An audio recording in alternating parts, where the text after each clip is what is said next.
야고보서 5장 11절입니다. 너희가 욥의 인내를 들었고 또 그의 결말을 보았거니와 주는 인정이 심히 많으시고 자비로우시니라. 이 구절은 고난을 견뎌내면은 그 끝에 기쁨이 찾아온다는 그런 평범한 뜻 이상의 강렬한 의미를 담고 있습니다. 그러나 끝까지 견디는 자는 구원을 받으리라는 마태복음 24장의 말씀과 같은 맥락입니다. 욥은 대환란 성도의 강력한 예표입니다. 욥이라는 이름 자체가 박해받는 자라는 뜻입니다. 욥은 마귀에게 박해를 당했습니다. 대환란 기간 중 마귀에게 박해를 받게 될 이스라엘의 모형입니다. 처절한 고통 가운데서 욥은 자기를 방문한 친구들과 함께 7일 낮과 7일 밤을 땅바닥에 앉아 있었습니다. 이스라엘이 7년 동안 겪게 될 대환란을 예표합니다.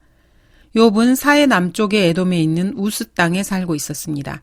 이곳은 대환란 때 유대인 남은 자들이 피난을 가서 빵을 거둬들이게 될 페트라라는 도시로 재림하시는 예수 그리스도께서 왕의 대로를 따라 오실 곳입니다. 욥기는 모두 42장입니다. 대환란 후반기 42개월, 즉 3년 반을 나타냅니다. 욥기 말미에는 그의 아들과 딸들이 부활합니다. 대환란 최종 순간에 있게 될 환란 성도의 부활의 모형입니다. 욥은 고난이 끝난 뒤 과거보다 2배의 복을 받습니다. 이건 역시 대환란이 끝나면 유대인들이 누리게 될 2배의 복을 나타냅니다. 욥은 대환란과 밀접한 관련이 있는 인물입니다. 그런데 야고보는 여기 11절에서 이러한 욥의 인내를 거론하면서 그 결말을 주님께서 어떻게 만들어주셨는지 유대인들이 모두 안다고 말합니다. 장차 있게 될 일들을 과거에 빗대어서 예언하고 있는 것입니다. 이 구절은 인내 다음에 행복이 찾아온다는 일반적인 내용 그 이상의 뭔가를 가리키고 있습니다. 야고보는 지금 대환란을 언급하고 있습니다. 이 구절에서 욥의 인내와 주님께서 그에게 베푸신 복된 결말을 언급하고 있습니다. 죄에 대한 언급은 한마디도 없다는데 주목할 필요가 있습니다. 신약에서 구약 성도를 언급할 때 구약 성도의 죄에 대해서는 한마디도 거론하지 않는 것이 통례입니다. 17절에서 엘리야를 말할 때도 마찬가지입니다. 그렇다면 엘리야가 하나도 죄를 짓지 않은 선지자였습니까? 열왕기상 19장을 보겠습니다. 그러나 자신은 광야로 하룻길을 갔으니 그가 향나무 아래로 가서 앉아 죽기를 구하며 말하기를 이곳으로 족하오니 오 주여 이제 생명을 취하소서 내가 내 조상들보다 낫지 못하나이다 하더라. 엘리야도 한때 절망 상태에 빠져서 죽여달라고 기도를 했습니다. 그런데 신약에서는 구약 성도의 이러한 죄에 대해서는 언급하지 않습니다. 설사 언급을 해도 어떤 위대한 진리를 밝힐 필요가 있을 때만 언급을 합니다. 하나님의 독생자이신 예수 그리스도께서 십자가에 흘리신 피로 모든 죄가 깨끗게 되었다는 새롭고도 위대한 교리적 진리를 예증하고 있습니다. 신약에서 다윗에 대해서 언급할 때조차도 그의 간음에 대해서나 살인에 대해서 또는 한때 미친 행세를 했던 데 대해서 한마디도 언급하지 않습니다. 다윗이 한때 미친 척 했던 것을 알고 있죠. 다윗이 사울왕이 두려워서 가드왕 아스키에게로 도망했을 때 사람들이 자신의 정체를 알아보자 겁이 나서 미친 척 했습니다. 다윗이 그들 앞에서 그의 행동을 바꾸어 그들의 수중에서 미친 채 하고 대문짝 근처를 극적거리며 수염에 침을 흘린 채 이렇게 있는 바람에 목숨을 건지기는 했지만 하나님을 의지해야 될 사람이 무서워서 이런 일을 자행했다는 것입니다. 말하자면은 미친 사람 행세를 하느라고 이리저리 돌아다니면서 침을 흘리고 이렇게 다녔습니다. 과연 이것이 용감하고 담대한 모습을 보여야 할 하나님의 사람의 태도인지는 의문입니다. 아무리 존경할 만한 사람이고 믿음의 본을 보인 성도라고 해도 구약에 나온 사람들은 모두 비열하고 더러운 면모를 조금씩 가지고 있습니다. 그 모든 면을 숨김없이 낱낱이 밝히기를 서슴지 않습니다. 왜 그렇습니까? 모든 인간이 더럽기 때문입니다. 성경은 참으로 정직한 책이기 때문에 더러운 것을 더럽다고 그렇게 있는 그대로 말씀하십니다. 인간에 대해서도 성경은 인간의 비도덕적인 면을 모두 들춰내는 것을 전혀 주저하지 않습니다. 성경이 고약한 책인 것은 맞습니다. 그래서 사람들은 성경 증오증에 걸려 있는 것입니다. 그런데 신약에서 구약 성도들의 이처럼 더러운 면모에 대해서는 언급하지 않습니다. 그들의 더러움을 숨기거나 변호하기 위한 것이 아닙니다. 구약 성도들의 더러움이 그리스도의 보혈로 깨끗해졌기 때문입니다. 구약에서는 분을 참지 못한 모세의 죄에 대해서 언급합니다. 그러나 신약에서는 모세의 그런 죄에 대해서는 한마디 언급이 없습니다. 늙은 아브라함에게 아들을 주시겠다고 주님께서 천사들을 통해 말씀하시자 사라는 농담이라고 여겼는지 웃고 맙니다. 하지만 신약에서는 그런 것을 탓하지 않습니다. 이처럼 죄에 대해서는 신약에서는 관대합니다. 믿음에 대해서만큼은 강경하기 이를 데 없는 게 또한 신약입니다. 하나님께 영광을 이라고 말할 때 비웃기라도 하는 날에는 신약은 그런 사람을 아주 엄하게 다스립니다. 구원받은 그리스도인이라면 지난날의 죄에 대해서는 염려할 필요가 없습니다. 이미 주 예수 그리스도께서 흘리신 보혈로 모든 죄가 깨끗해졌기 때문입니다. 하나님께서 구약에 기록된 대로 사람들의 죄를 다루신다면 모든 사람은 국물도 없을 것입니다. 그러나 그리스도께서 그 사람의 죄를 위해 갈보리에서 피 흘려 죽으시고 구약의 굴레에서 벗어날 수 있게 되었습니다. 구원받은 뒤에 죄를 짓더라도 예수님의 보혈에 의지해서 하나님께 죄를 자백하기만 하면은 모든 죄가 용서됩니다. 그러나 구원받은 그 사람의 믿음에 대해서는 신약은 참으로 강경한 태도를 보입니다. 구원받은 후에 믿음을 버릴 때 비록 구원을 잃지는 않지만은 그 사람에게는 돌아갈 상이 하나도 없습니다. 너희가 욥의 인내를 들었고, 정말로 욥의 인내에 대해서 들어보셨습니까? 욥기를 읽어보셨습니까? 성경의 다른 책과 마찬가지로 욥기는 반드시 읽어야 할 책입니다. 이 책에서는 고난을 견뎌내는 욥의 인내를 통해서 그리스도인들이 많은 것들을 배우게 됩니다. 욥기를 읽지 않은 사람은 인내에 대해서 말할 자격이 없습니다. 욥이 당한 고뇌의 깊이를 헤아려서 그것을 다 기술하려면은 끝이 없을 것입니다. 욥의 고난을 책에 다 기록하더라도 끝나지 않을 것입니다. 고난에 빠진 사람을 위로한다고 찾아온 세 친구는 욥의 죄를 들먹거리면서 심지어 욥을 저주하기까지 했습니다. 최고조에 이르렀을 때 욥의 고뇌에 대해서 이야기하면은 욥의 분통 터지는 마음을 다 기록하지 못할 것입니다. 욥은 참으로 의로운 사람이었습니다. 하나님께서도 그것을 알고 계셨습니다. 그런데도 욥은 마귀에게 말로 표현할 수 없는 박해를 당했습니다. 누구라도 그런 처지에 놓이면은 비난을 할 수밖에 없습니다. 욥의 이런 처지를 보고 욥의 태도를 비난할 사람은 아무도 없습니다. 그런데 욥의 친구들이 와서 가난한 자를 압제하고 자기가 짓지 아니한 집을 강제로 빼앗았음이라. 이렇게 욥을 비난했고, 까닭없이 내 형제의 저당물을 취하고 헐벗은 자의 옷을 벗겼음이니 내가 곤비한 자에게 마실 물을 주지 않았고 배고픈 자에게 빵을 주지 않았도다. 이렇게 비난을 했습니다. 또 과부들을 빈손으로 보냈고 아비 없는 자들의 팔을 꺾었도다 라고 말했습니다. 전혀 사실이 아닌 죄들을 욥에게 마구 뒤집어 씌우면서 정죄했습니다. 여러분이 이런 처지에 있다면 어떻게 했을 것 같습니까? 욥은 그 친구들에게 틀림없이 너희만 사람이요 지혜가 너희와 함께 죽겠구나 이렇게 하면서 어처구니 없다는 표현을 했습니다. 참으로 대단한 인내가 아닐 수 없습니다. 욥은 그런 사람이었습니다.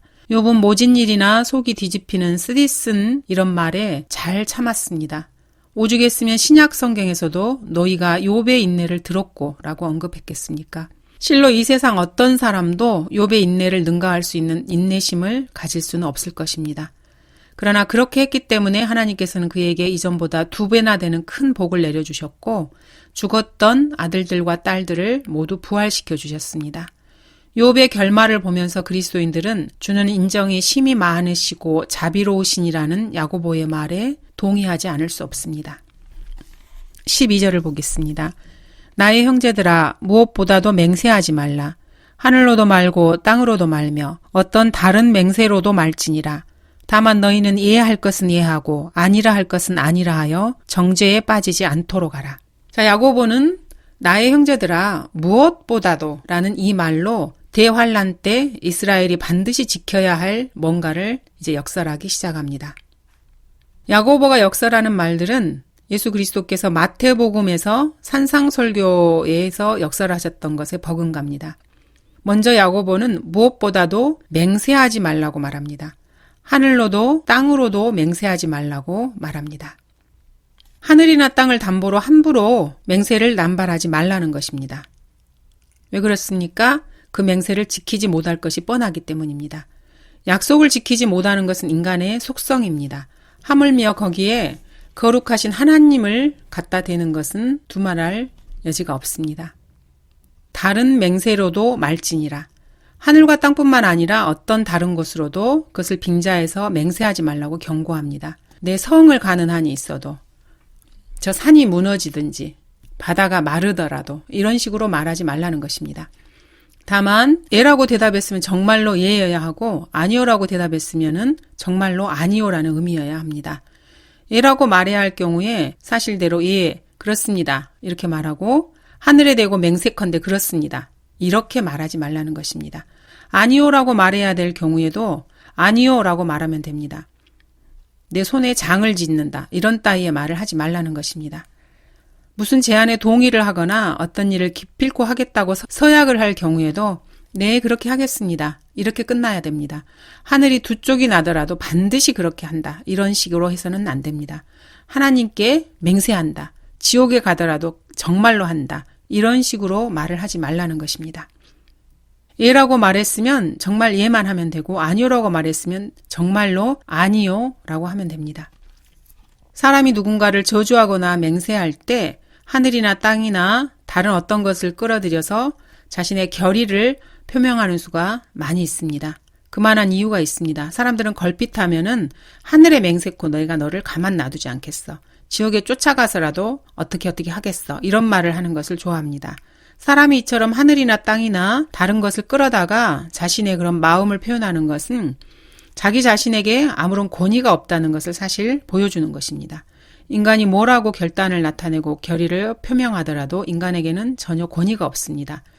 그리고 그것을 반드시 이행하리라는 보장도 없습니다. 그래서 인간은 어쩔 수 없이 높은 권위자를 빙자하기 마련입니다. 특히 하늘이나 하나님을 빙자해서 자신의 결의 이행을 확실하게 보장하기를 좋아합니다. 자신이 하는 말에 무게를 싣기를 좋아해서 자기 자신에게는 그만한 권위가 없다는 것을 스스로 잘 알고 있습니다. 부처에게 맹세컨대 이렇게 말하는 건 좀 부자연스럽습니다. 왜 그렇습니까? 그렇게 해봐야 자기가 한 말에 무게가 실리지 않는다는 것을 본인도 알기 때문입니다. 부처에게 권위가 없다는 것은 다들 알고 있습니다. 공자에다 대고 맹세하고 힌두교 브라만에 대해 맹세하고 이런 사람은 별로 없습니다. 공자나 브라만이나 부처나 마찬가지로 모두 권위가 없다는 것을 사람들은 본성으로 다 알고 있는 것입니다. 사람이 어떤 권위를 끌어다가 자기 말이나 결의에 대해서 무게를 실어봤자 그것이 반드시 이행된다는 보장은 그 어디에도 없습니다. 인간은 빈약하고 변덕스럽고 무엇보다 기만적입니다. 게다가 내일 일을 알지도 못합니다. 하물며 거기에 하나님이나 하늘의 권위를 함부로 갖다 붙여서야 되겠습니까? 13절입니다. 너희 가운데 고난받는 자가 있느냐? 그는 기도할 것이요. 즐거워하는 자가 있느냐? 그는 시로 노래할지니라. 간단한 질문에 대한 간단한 답변입니다. 고난을 당하고 계십니까? 그렇다면은 할 일은 간단합니다. 기도하십시오. 행복하십니까? 할 일은 한 가지입니다. 하나님을 찬양하고 시로 노래하십시오. 뭔가 복잡한 것을 늘어놓을 필요도 없습니다. 이러쿵저러쿵 말할 것도 없습니다. 그리스도인은 세상에서 고난받더라도 영적으로 지극히 행복한 사람입니다. 그래서 그리스도인이 할 일은 기도하고 찬양하는 것뿐입니다. 14절 너희 중에 병든 자가 있느냐? 그는 교회의 장로들을 청할 것이요. 장로들은 주의 이름으로 그에게 기름 붓고 그를 위하여 기도할지니라. 너희 중에 병든 자가 있느냐? 아무개 목사나 신유 집회에 가서 줄을 서서 기다렸다가 가서 이마도 한 대 맞고 뒤로 벌렁 나자빠져라. 이런 게 아닙니다. 이런 것은 오순절파 은사주의자들이 하는 헛소리입니다. 성경은 결코 그런 것을 권하지 않습니다. 은사주의자들의 집회에 모여드는 사람들을 본 적이 있습니까?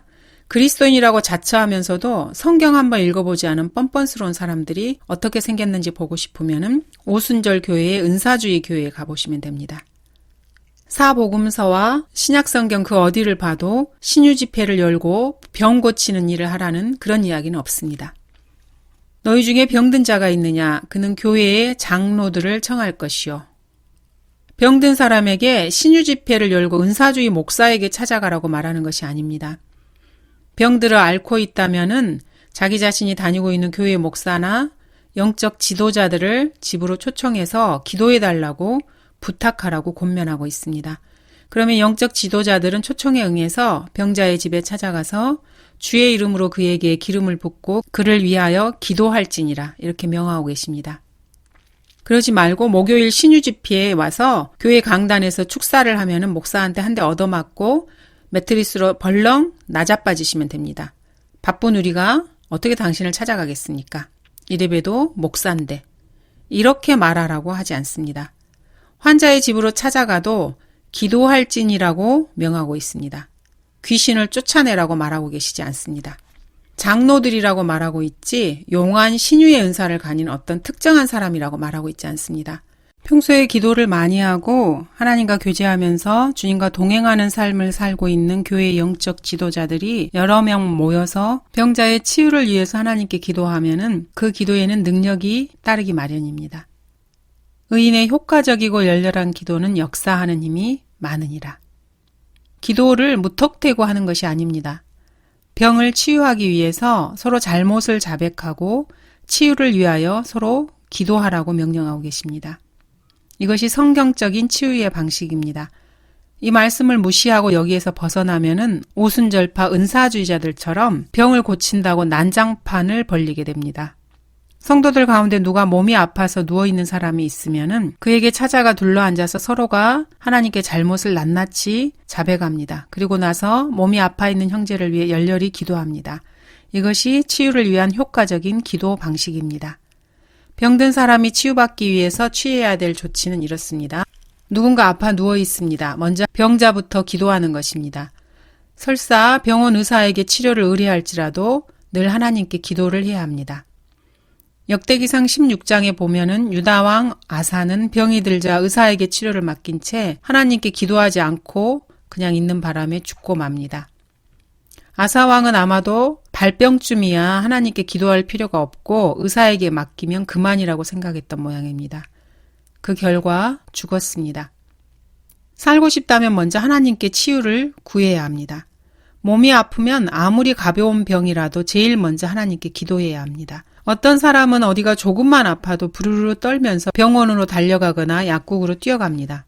그러면서 기도는 하지 않습니다. 그리스도인인데도 그렇습니다. 그리스도인으로서 평소에 늘 기도하는 버릇이 된 사람이라면은 웬만한 병쯤에는 그렇게 야단 법석을 떨 필요가 없다고 생각합니다. 현대인들은 요즘 한결같이 모두가 다 약벌레들입니다. 이건 역시 대중매체에서 초래한 아주 고약한 현대인의 병입니다. 잠이 조금만 안 와도 알약을 먹습니다. 머리가 조금만 아파도 알약을 입에 넣습니다. 재채기 한 번만 해도 무슨 큰일이라도 난 것처럼 약을 먹습니다. 복음이 뭔지 모르는 자들이 약을 복용하는 것만큼은 어떻게도 그렇게 잘 아는지 모르겠습니다. 약물에 대한 책을 한번 읽어볼 필요도 있는 것 같습니다. 세상에 나와 있는 약치고 몸에 해롭지 않은 약은 하나도 없습니다. 화학적으로 제조한 현대 의약품은 한 가지 작용을 하면은 반드시 뭔가 다른 부작용이 있기 마련입니다. 약은 적게 먹을수록 좋다는 것이 러크만 목사님의 경고입니다. 반면에 기도는 많이 할수록 좋다는 게 역시 러크만 목사님의 충고입니다. 즉 몸이 아프면 첫째 기도해야 합니다. 기도해도 낫지 않은 경우가 물론 있습니다. 그러면 의사를 찾아가면 됩니다. 은사주의자들의 신유라는 허무맹랑한 거짓말에 속아서는 안 됩니다. 예수 그리스도께서도 의사의 필요성을 인정하셨습니다. 건강한 사람들에게는 의사가 필요 없지만 병든 사람들에게는 필요하니라. 병든 바울 역시 의사 누가를 곁에 두고 있었습니다.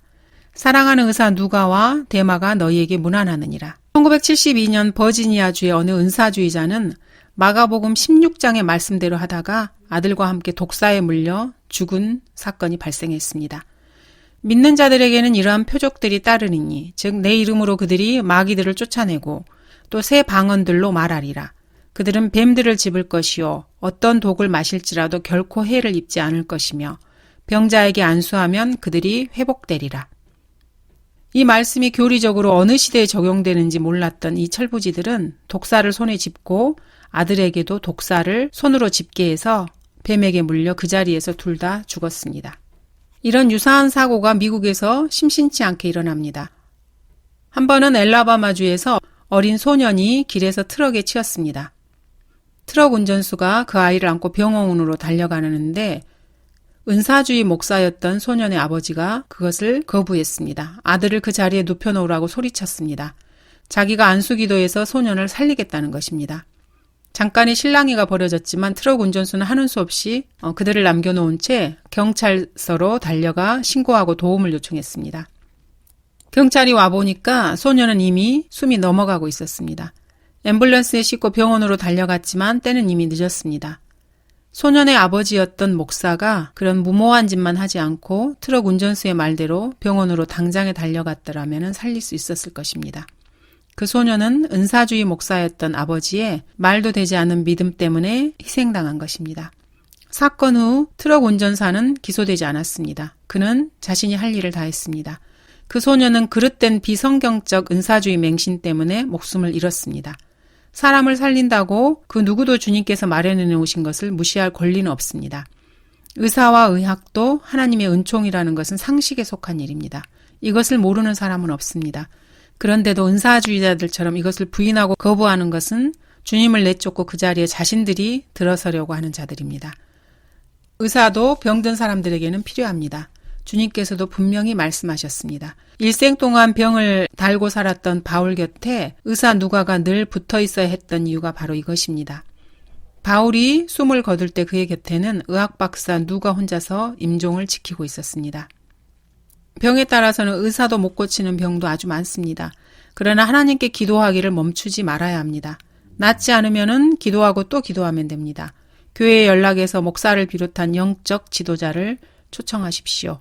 그리고 그들과 함께 자신의 치유를 위해서 열렬히 기도하시기 바랍니다. 이것이 성경에서 명령하고 계신 것입니다. 성경의 명령을 가볍게 여기지 마시기 바랍니다. 이것이 그리스도인이 취할 일의 순서입니다. 15절입니다. 믿음의 기도는 병든 자를 구원하리니 주께서 그를 일으키시리라. 그가 죄들을 범했어도 그것들을 용서해 주시리라. 이 말씀으로 볼 때 때에 따라서는 죄 때문에 병이 생길 수 있다는 것에 주의하시기 바랍니다. 그리스도인이 죄를 범하면 그 결과가 병으로 나타날 수 있다는 말입니다. 모든 경우에 죄로 인해서 병이 생긴다는 말은 아닙니다. 예를 들면 바울은 일생을 두고 병을 앓았던 사람입니다. 그러나 바울의 병이 바울의 죄로 인한 것이라고 말할 수는 없습니다. 바울에게 자백하지 않은 죄가 숨어 있었다고는 생각하지 않습니다. 다른 사람은 몰라도 바울은 그렇지가 않았다는 것은 의심의 여지가 없습니다. 믿음의 기도가 교회의 장로들이 와서 드리는 기도였고 서로 잘못을 자백하고 치유를 위하여 서로 기도하는 그런 기도입니다. 미국의 기독교 방송을 보면은 하루 프로그램을 마치면서 은사주의자들이 나와서 소위 믿음의 기도라는 것을 합니다. 1940년대 중반에만 해도 은사주의자들이 신유 집회를 열 때는 직접 참여해서 신유자 앞에서 호되게 얻어 터지거나 호통을 받아가면서 치료를 받았습니다. 근데 요즘은 TV 앞에서 온격 조종으로 치유를 합니다. 신유자가 병자를 앞에 세워놓고 이 더러운 영아, 이 더러운 마귀야 당장 나가지 못해 이렇게 버럭 고함을 지르고 손바닥으로 이마를 밀어젖히면 병자는 얼굴이 파래져서 겁에 질려 비명을 지르고 나자빠집니다. 그런 사람들 가운데 앓고 있던 지병이 치료되었다고 증언하는 사람들이 꽤 있었습니다. 물론 그 사람들이 끝까지 병이 재발하지 않고 자기 수명대로 건강하게 살다가 죽었는지에 대해서는 알 도리가 없습니다. 옛날 신유자들이 요즘 은사주의 신유자들보다 더 용감했다고 러크만 목사님께서 말씀하십니다. 현장에서 병자들을 직접 대면하고 신유를 감행했다는 점에서 그렇게 생각하신 것 같습니다. 이러한 신유 행위를 통해서 병 고침을 받는 병자가 있기도 했었다는 사실은 하나도 이상할 것이 없습니다. 예수 그리스도의 흉내를 내는 일이라면 천재적인 소질을 가진 마귀가 이런 것 좀 못할 리가 없기 때문입니다. 요즘에 신유를 주장하는 은사주의자들은 스튜디오 방송 마이크나 TV 카메라 앞에서 신유를 행하면서 시청자들의 라디오나 TV 화면에 손을 대고 믿음의 기도를 통해서 신유의 영향력을 전파로 받도록 하는 경우가 있습니다. 밥 그레이 같은 목사는 이런 해괴한 짓을 조롱하면서 기왕 손을 대려면 손을 물에 흠뻑 적신 후에 라디오 뒤에 단자를 만지라고 이렇게 말합니다. 이런 온격 저종으로 신유 집회를 하는 신유자들은 이제 신유의 결과가 어떻게 되건 별로 걱정할 필요가 없습니다. 옛날 신유자들만큼 용기가 없는 애숭이들이라고 할 수 있습니다. 요즘 신유자들은 옛날처럼 버럭버럭 고함을 치거나 두 눈을 부릅뜨고 병자를 노려보거나 머리통을 손바닥으로 세게 치는 이런 일은 하지 않습니다. 요즘은 신유자들도 말투부터 나긋나긋해지고 있습니다. 이런 경향은 캐더린 쿨만의 영향을 받은 것이 아닌가 싶습니다. 어쨌든 이런 모든 것들은 처음부터 끝까지 마귀의 장난에 불과합니다. 이런 신유 집회를 통해서 병자가 병이 고쳐졌건 그렇지 않건 간에 치유자라고 하는 사람은 사실상 걱정할 게 하나도 없습니다. 왜냐하면 병자가 치료를 받지 못하면 믿음이 부족하다고 탓하면 되고 행여라도 병을 고치게 되면 다 자신의 의로 돌리면 되기 때문입니다. 그러나 이런 신유 집회 때문에 적절한 의사의 도움을 받지 못하는 그런 지경에까지 이른다면 병자만 억울할 뿐입니다. 믿음의 기도는 병자들을 구원하리니 주께서 그를 일으키시리라. 주님께서 치료자라는 것은 의심의 여지가 없습니다. 그렇기 때문에 믿음의 기도는 반드시 필요합니다. 그리고 사람들이 모여서 한 마음으로 기도드리는 것을 주님께서는 들으십니다. 주님께서 기적적인 방법으로 병을 고쳐주실 수도 있고 또는 좋은 의사를 만나서 좋은 치료를 받도록 해주실 수도 있습니다. 그렇게 병을 고칠 수 있도록 주선해 주실 수도 있습니다. 의사에게 치료의 능력을 더해 주셔서 효과적으로 치료하도록 해 주실 수도 있습니다. 중요한 것은 믿음의 기도입니다. 한 번은 파나마시티 한 여자가 뇌종양을 앓고 있어서 생명이 이투렵게 되었습니다. 엑스레이 촬영에도 뇌종양이 뚜렷하게 찍혀 나와 있었지만은 막상 수술을 하려고 뇌를 절개해 보니까 종양이 있던 자리는 분명한데 육안으로 볼 수 있었던 그 종양 자체가 간 곳 없이 사라져서 의사들이 깜짝 놀란 적이 있습니다. 그녀는 지금까지 건강하게 살고 있고 그리고 그 후에도 건강하게 살았습니다. 그녀는 뇌종양이라는 진단을 받고 수술 날짜가 잡힌 뒤에 자신과 가족들이 함께 믿음의 기도를 드렸습니다. 그리고 출석하는 교회의 믿음의 역군들에게 기도를 부탁을 드렸고 모두가 뜨거운 기도를 드렸습니다. 이를 본 주변의 모든 사람들은 주님께서 자신들의 열렬한 기도에 응답하셨다는 것을 의심하는 사람은 하나도 없었습니다. 이런 말을 믿지 않는 사람도 있겠지만은 주님께서는 치유의 권능을 그런 사람에게는 행하실 수 없습니다. 그리하여 거기에서는 불과 몇 사람의 병자에게 안수하여 고쳐주신 것 외에는 다른 권능을 행하실 수 없었더라. 주께서 그들이 믿지 아니함으로 이상히 여기시고 마을마다 다니시며 가르치시니라. 이렇게 성경에서도 기록하고 있습니다. 사람들은 성경을 읽으면서 이 구절에 이르면은 조심스러워서 슬쩍 피해가고 싶어 합니다. 사람들이 믿지 않으므로 예수 그리스도께서 권능을 행하실 수 없었다라는 말씀을 그렇게 송구스럽게 여길 필요는 하나도 없습니다. 믿지 않으면 주님께서는 그 사람에게 권능을 행하실 수 없다는 것은 당연합니다. 벤 제임스라는 러크만 목사님의 친구의 부인이 유방암으로 병원에 입원하게 되었습니다. 환자가 너무나 태연해서 의사들이나 간호사들이 오히려 당황할 정도였습니다. 담당 의사는 질병의 심각성을 알고 그녀에게 상세하게 설명을 해주고 중환자실로 옮겨 대수술을 받을 준비를 해야 한다고 했습니다. 그녀는 좋을 대로 하세요. 하나도 무섭지 않아요. 라고 하면서 의사를 오히려 위로해 줄 정도였습니다. 담당 간호사 역시 마음의 준비를 하라고 조언을 해주었지만은 환자는 전혀 불안해하지 않았습니다. 무슨 말씀인지 충분히 알았으니까 걱정하지 마세요. 저는 준비가 다 됐습니다. 하나님께서 부르시면 언제라도 하늘나라에 갈 준비가 되어 있어요. 이렇게 태연하게 말을 했습니다. 그녀가 태어날 수 있었던 것은 믿음을 갖고 있었기 때문입니다. 이런 믿음이라는 것은 수술이 성공해서 하나님께서 반드시 성공적으로 도와주시리라는 그런 믿음을 넘어서 하나님께 자신을 온전히 맡겨드린 그런 온전한 믿음이었습니다. 이런 믿음으로 그녀는 하나님을 찬양하며 기도했습니다. 수술 날짜가 되어서 의사들이 집도를 했지만 하루 전까지만 해도 분명히 있던 암 조직이 발견되지 않았습니다. 그 이후로도 그녀는 건강하게 잘 살았습니다. 이처럼 생명을 위협하는 큰 병에 걸려서도 태어날 수 있다는 것은 결코 운명에 굴복한 데서 나오는 패배의식이 아닙니다. 병으로 죽는 한이 있어도 믿음을 버리지 않고 끝까지 믿는 그리스도인으로서의 품위를 지킬 줄 아는 사람, 이런 사람이 하나님의 시험을 성공적으로 통과할 수 있는 승리자입니다. 아주 심각한 질병을 진단받고 나서 울고불고 야단법석을 떠는 그런 추앙꼴을 보이는 것은 구원받지 못한 사람이나 하는 행동입니다. 구원받았어도 젖먹이 같은 수준에 머무르는 사람의 태도입니다. 성숙한 그리스도인은 모든 것을 하나님께 맡긴 사람입니다. 어떠한 경우에도 그리스도인은 그런 자세를 잃지 않습니다. 믿음이란 어떤 일이 일어나도 모든 것을 하나님께 돌릴 줄 아는 그런 믿음을 말합니다. 16절입니다. 그러므로 너희는 서로 잘못들을 자백하고 치유를 위하여 서로 기도하라. 의인의 효과적이고 열렬한 기도는 역사하는 힘이 많으니라. 여기서 잘못은 구원받고 그리스도인이 되고 나서 그 이전부터 내면에 잠재했던 일종의 성질이나 기질, 성벽 같은 것입니다. 죄를 범할 소지가 다분히 있는 내면적 결함을 말합니다. 영어로는 fault입니다. 이 내면적 결함이 행동으로 표출되어서 죄를 범하거나 그리스도인으로서 바람직하지 않은 어떤 태도를 지니게 되지는 않았을지라도 자기 속에 이것은 결코 좋은 것이 아니라는 것을 알기 마련입니다. 여기서 잘못이라는 것은 구원받지 못한 죄인들의 속성과는 상관이 없습니다. 옳은 게 아닌 것을 말합니다. 그리스도인들 속에 내재해 있는 이 내면적인 결함은 결코 망각해서는 안 됩니다.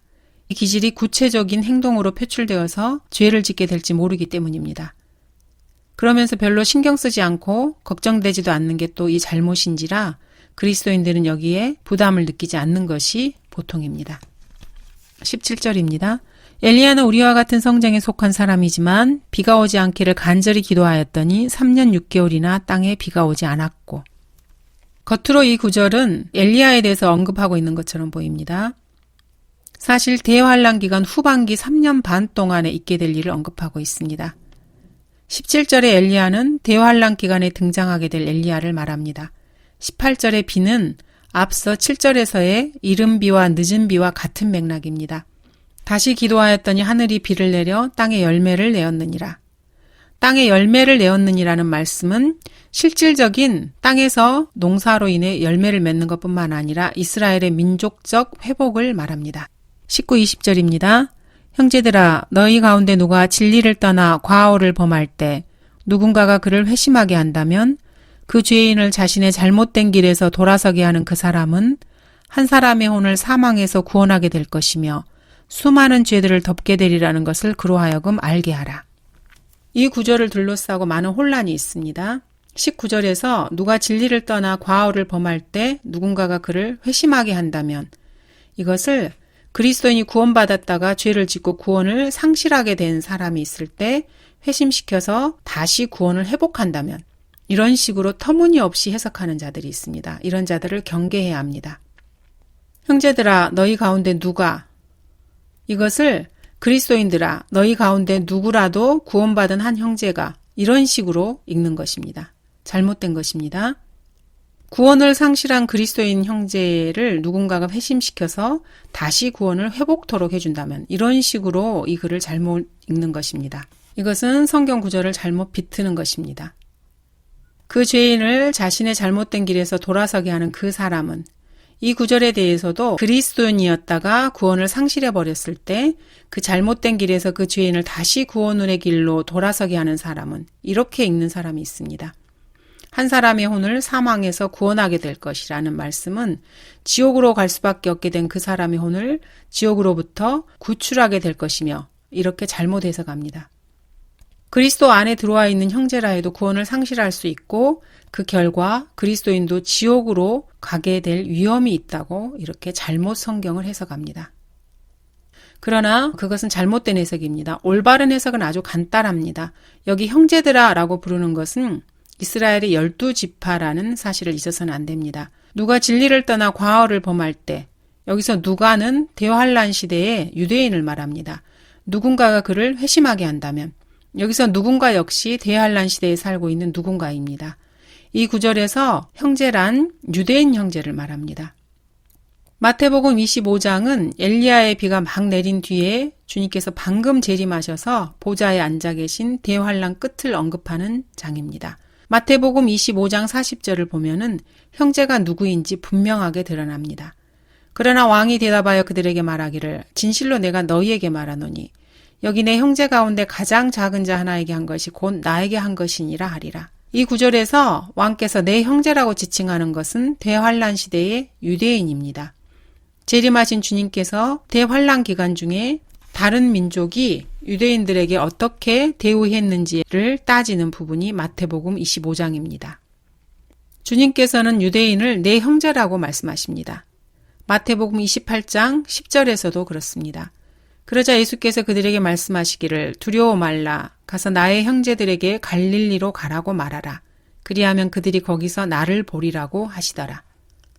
물론 이 형제들을 영적으로 적용해서 그리스도인들을 지칭하는 것으로 받아들일 수도 있습니다.